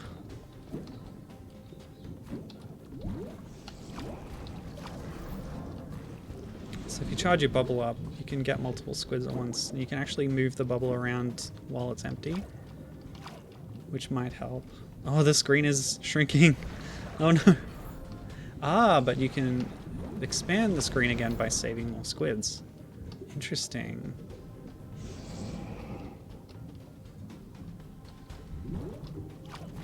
Ah! Nope, did not save that one. No! The Kraken with its scary eyes. Play again? Yes, I'll try again. The pressure is high on this one. It said it was a pacifistic shoot 'em up, but still the tension is high. I thought it would be a bit more chill because of that description, but that's okay. Games are allowed to have that kind of atmosphere. Oops. Oh boy. Yeah, okay, bye.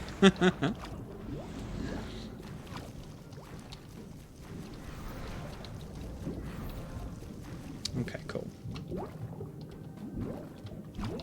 Oh, don't make too many bubbles. They'll just get in each other's way.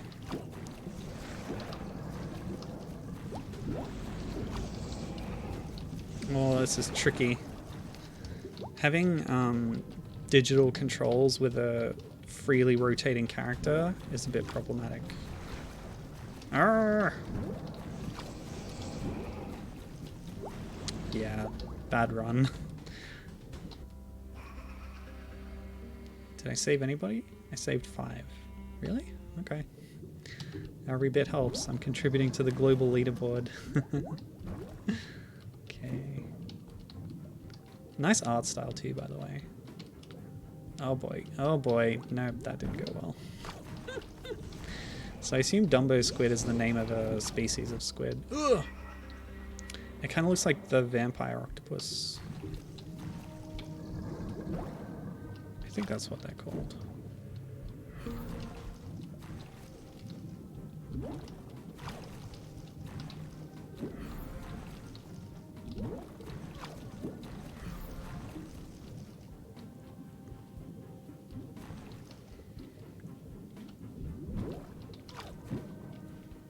I'm actually doing well this time.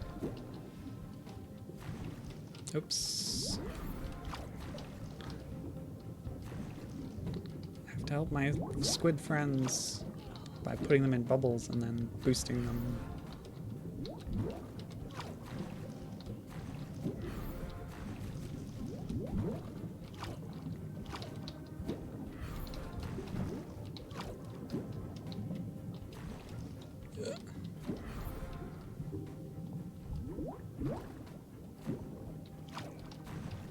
Uh-oh.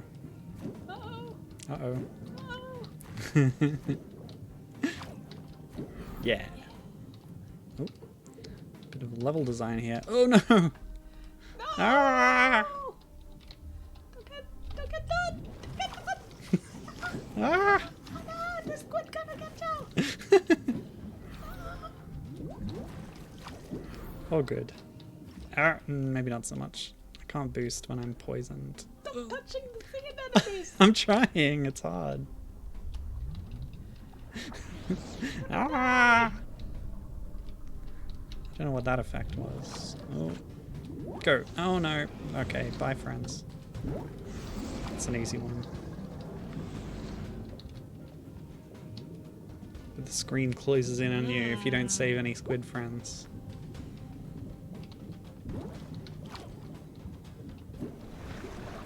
Oh, Oh. I got eaten by the Kraken.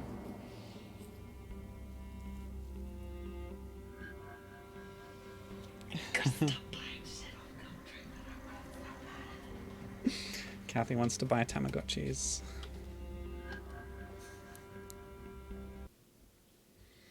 Is your friend who knows about Tamagotchis on there? No. Oh, I can contact them later if you like. no, I was just gonna say it's a really good price for those. Alright, well that's all that I had picked out. And we're still in the time frame, so that's good.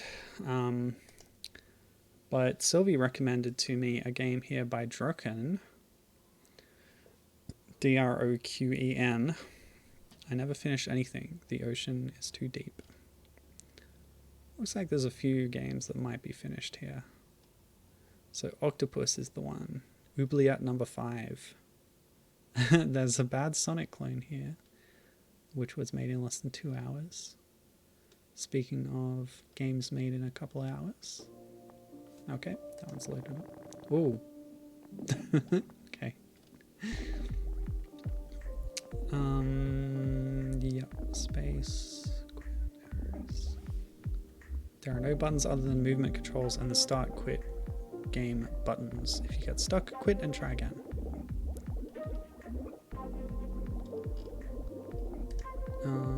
Okay. Oh yeah, the screen, sorry. I was doing a full screen capture before, but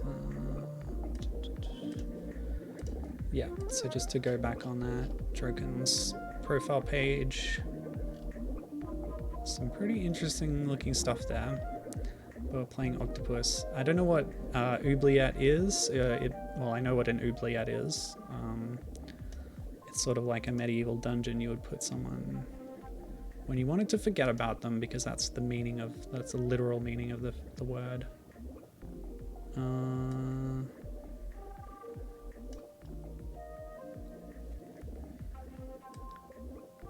But this is Oubliette number 5, made by Drogon. Drogon is one of Sylvie's favorite game designers. Oh, cool. Good to know. This was made on July 12th in 2020, so possibly another low time game. And there's some credits for sounds used in it. This game Sylvie hasn't played much of, but it seemed interesting from what they played of it. Cool. Let's go. Oh. Let's... Ooh. Oh, very cute. Nice use of pixels again. Okay, you gotta grab things with your tentacles. I have no idea. Okay, it's a Metroidvania. What's this? I don't know, but you sort of hover over something to pick it up. Okay. As an octopus, of course, we can leave the water. I don't know what factory is making those things. It's also a lot louder outside the water, but I think it's okay. No, it's too loud. I'm turning it down. The music got louder when I left the water, which is a nice little effect that adds to the ambience, that kind of adaptive music, dynamic volume thing. And the water level is rising. And these things are building up. There's sort of an overall world state that changes. What's going on here? I can't push past that thing. So there's a timing element too. I don't know what these coins are for. I can pick them up, but can I deposit them somewhere? Have I already like run out of time? I can push through this barrier. Yeah, help me through here. Yep, okay. No, I don't want to... Can I drop this? I'm not sure what it is. It kind of looks like a rubbish bag, like a black bag tied at the top, right? So this is like the humans are dumping rubbish into the sea kind of thing. Oh. An octopus should be able to climb this little shaft, but I guess not. Oh. You know, I could have seen this from over there, so coming over here was a mistake that I didn't need to have made. So let's explore a bit more. But yeah, this is really interesting. I'm fascinated by this.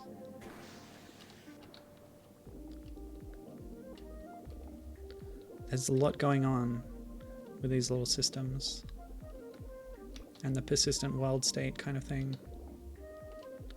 I don't think I can get much higher without the water filling in more.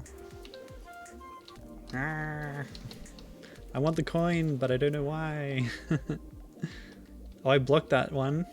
I blocked the chute by headbutting some rubbish into it. Yeah, get out of the way.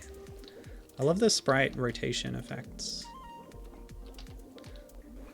It works well even with these low-res sprites, because there's like sub-pixel rendering going on or something. I said that like I knew what it meant, but you know, whatever. Yes, out of the way. Almost. Oh no, that shaft is going to fill up, isn't it? Oh, the exit. Maybe I want it to fill up. Maybe the rubbish bags are actually raising the level of the water just because they're filling in volume. That might be it. In which case I should be clearing space for them. I actually want the sea to fill up with rubbish. I can pull this out of the way to get over here. Ugh. There's a sort of inertia to this mound of bags that I cannot overcome without a lot of difficulty. But looks like it's continuing to fill, which lets me go around here.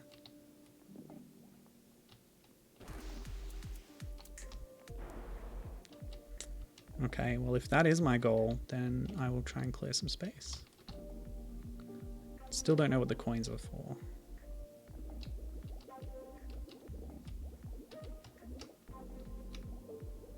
I'm not going back through there, that's for sure.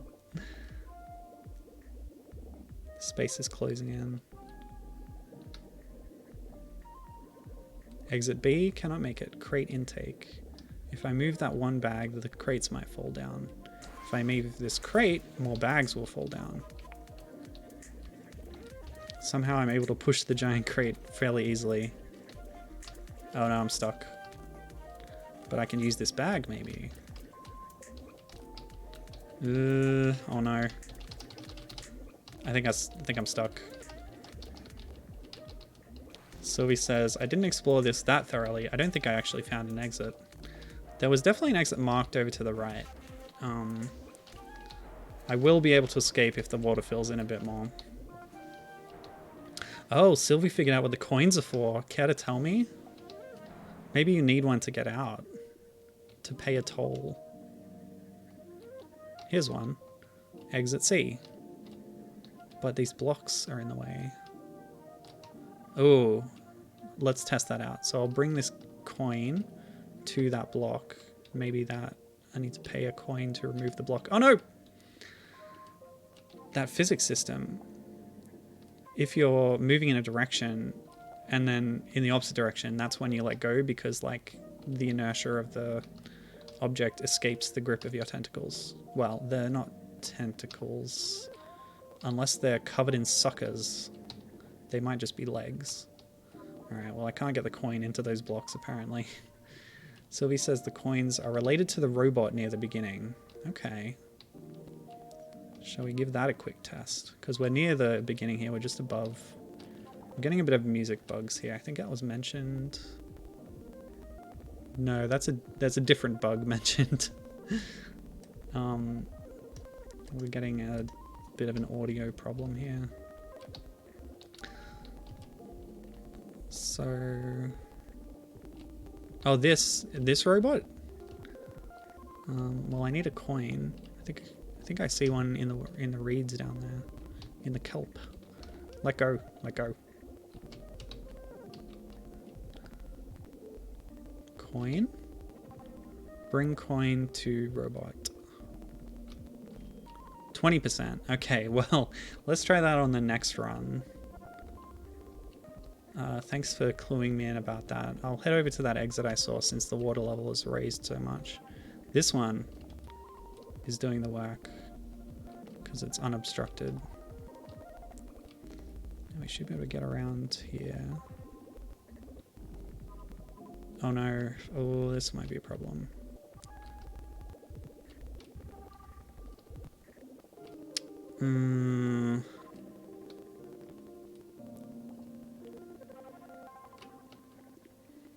If I can push my way through this one, because you can push one bag at a time pretty easily.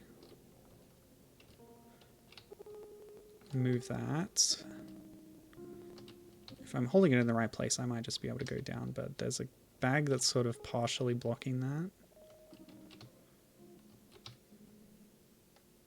Mm. The octopus should be able to squeeze through that gap. This is my firm belief. Alright, I'm gonna restart. This time we'll focus on the robot, and in addition to that we might get to an ending. Let's go. If we get that bug again, I'll toggle the music with M as described on the control screen. Okay, 20%.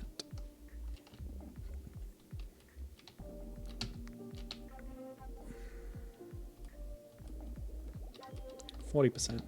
I just kind of forgot about this thing after leaving that first screen, so yeah, thanks for the tip, Sylvie. Oh, dead end. Come along, robot friend. Oh! The robot reminds me of the Cave Story robots, bringing it all the way full circle. Ugh. Oh man. It's too heavy. If I can at least put it on a flat surface so I can see what happens when I put coins in it, I'll be able to ferry coins back. Difficult to move. It's a bit too heavy for my poor octopus legs. Please. Grab the coin. Grab it. No. Coin. Yes. Coin. Got the coin. 2 more coins after this. Like this jazzy flute number in the background there. 60%. I'm so curious about this robot.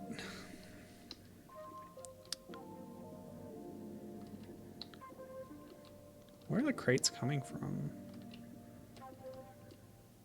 Oh, these bags are filling. Oh, no. All right, I'll try and grab this coin before it becomes inaccessible. No, you don't. No! Oh, I'm fighting a losing battle here. All right, if they bounce at that angle, okay. We're okay for now. Oh, yes. That was good tension. Okay.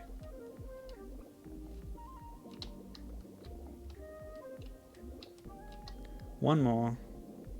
Oh, I'm actually pulling it. I have to try and moderate my movement or something. I'll keep going with my initial plan for now. Nope. Oh, there's one. Easily accessible. Oh. Can I really not get in that gap? Maybe I can slide in up the other slope. Like so. Oh, wait, there's one here. Hidden in the kelp.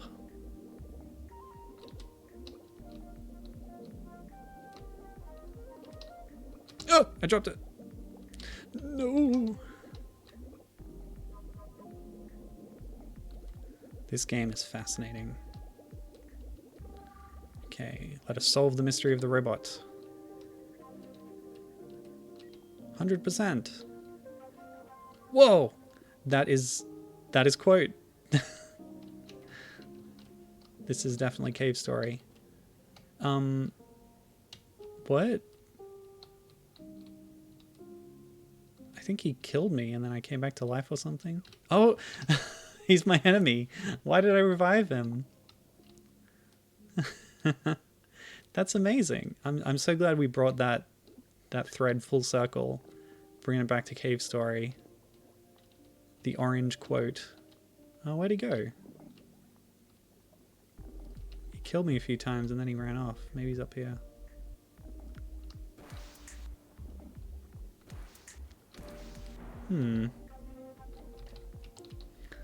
That was an unexpected surprise. I noted the similarity to Cave Story character design, but I didn't expect it to full on become a Cave Story robot character. Oh no, I cannot make it. Oh, I can. Exit A, this is the one I wanted to go to. I did it! I escaped! And I solved the secret of the robot. Yeah, I don't know. Sylvie says, dang, where did he go? He killed me a few too many times and then he got away. I don't know if there's supposed to be some other interaction if you follow him without being attacked. But that is, I think, beyond the scope of this stream for now. I think I'm done. So thanks for the recommendation very much. Really cool stuff, and I ought to check out more of Droken's games too. Yeah, Sylvie's speculating whether you need that robot to reach the other exits. Possibly, possibly. So yeah, cool stuff. Woof, what a stream. We got through them all. I'm glad that we did that all in a decent time. But yeah, all of these games are available for free on itch.io. Many are playable in browser, some are PC only, but others have other versions available. So yeah, Squids, a lot of Squid games out there. Just a lot of cool stuff on itch to discover and explore. Really talented creators making new stuff every day, putting it up there. Check it out. So yeah,